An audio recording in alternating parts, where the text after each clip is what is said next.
of 23rd April, India will keep the treaty in abeyance until Pakistan credibly and irrevocably abjures its support for cross-border terrorism.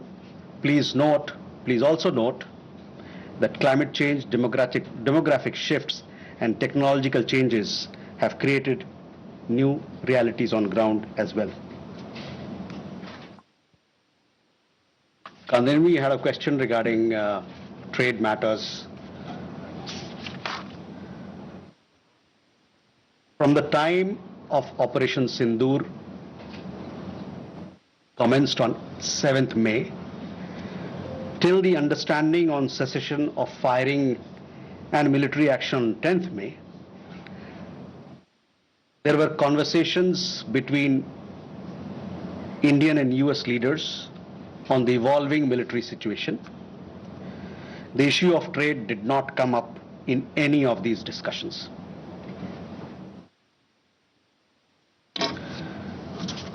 Siddhant, you had a question on the latest statement issued by the Pakistan Foreign Office. We have seen the statement made by the Pakistani side that a nation which has nurtured terrorism on an industrial scale should think that it can escape the consequences is fooling itself. The terrorist infrastructure sites that India destroyed were responsible not only for the deaths of Indians, but of many other innocents around the world. There is now a new normal. The sooner Pakistan gets it, the better it is. Shall we take more questions? Aditya?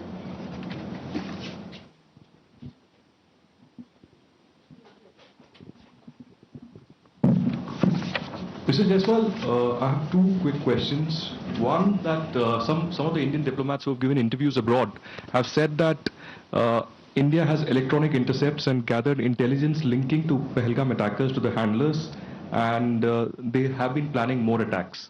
So have you given any kind of this evidence to the foreign attaches and diplomats that were briefed today, and in the context of ambassadors also that were briefed earlier? And yeah, that's about it. Megha?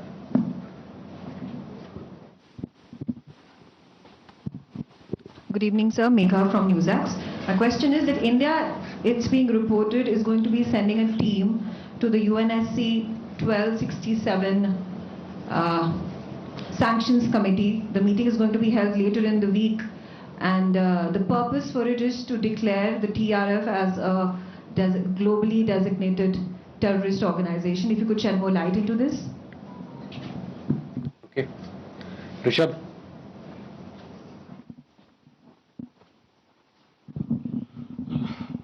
Spokesperson, good evening. Rishabh from Times. Now, I have just two questions here. Pakistan Foreign Minister Ishaq Dar has given an interview to CNN, and when he has claimed success and suggested that India was keen to have the ceasefire. Your comments on that?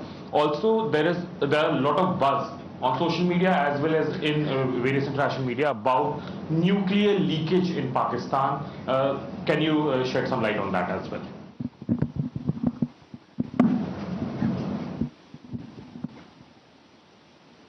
Manas? This is Manas from PTI. US President Donald Trump, again, he claimed yesterday that he stopped a nuclear conflict between India and Pakistan. And, he stopped escalation and saved millions of lives through, by reaching out to both capitals. He even said that, in fact, he pressured India and Pakistan to just come forward for the cessation of hostilities, saying that if you don't do, then I will stop trade with both the countries. So can you please clarify whether he just reached out to us and asked us to stop? You have been maintaining that, in fact, the resolution was arrived at by the two DCMOs, but have you just protested with the US side for making these claims, which we consider are baseless? Okay, let me take these questions. First, Aditya, your question. We have had several rounds of briefings And in these briefings, we have also shared with you the kind of linkage we see between the perpetrators of the attack of Pahalgam, in particular the Resistance Front. Foreign Secretary in his statement also made very clear the kind of evidence that we see, and investigation is going on in this particular matter. You would have seen that TRF had taken responsibility, and then second time again, second day, twice they had taken responsibility, and thereafter, possibly at the behest of their handlers, they rolled it back. But TRF is one organization which is a front of the Lashkar-e-Taiba, and you would understand and perhaps be in the knowledge of it that we have been pursuing listing of TRF in the United Nations, by the United Nations Security Council, by the Sanctions Committee, UNSC 1267 Sanctions Committee. I'm not privy to what was shared 2 hours back, but for sure we'll update you on as to how the investigation progresses in this matter.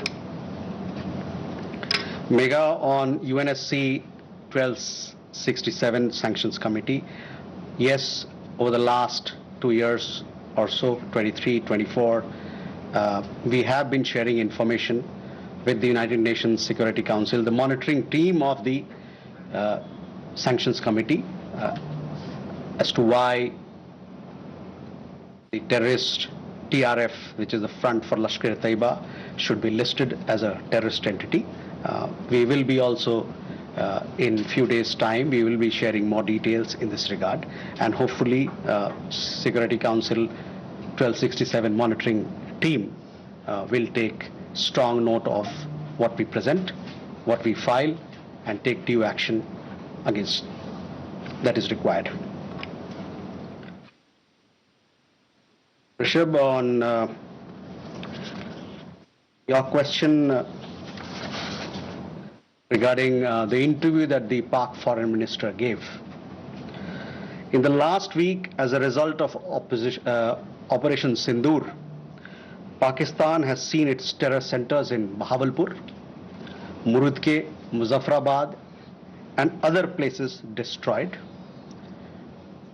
You have been informed of it in several of the briefings that we've had.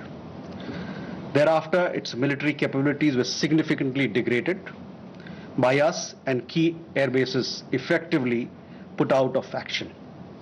If the Pakistani FM wishes to project these as achievement, obviously he is welcome to do so. Where India is concerned, our stand was very clear and consistent from the start. We would target terrorist infrastructure operating out of Pakistan. If the Pakistani military stayed out, there would be no problem. If they fired on us, we would respond suitably. Till the night of 9th May, Pakistan was threatening India with a massive assault.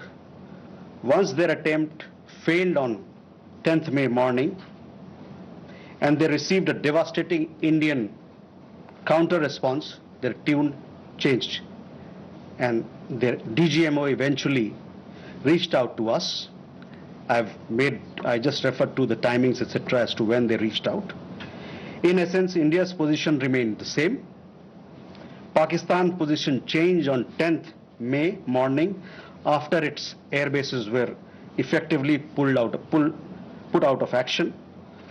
All you have to do is to look at who called who to negotiate the terms of the cessation of firing.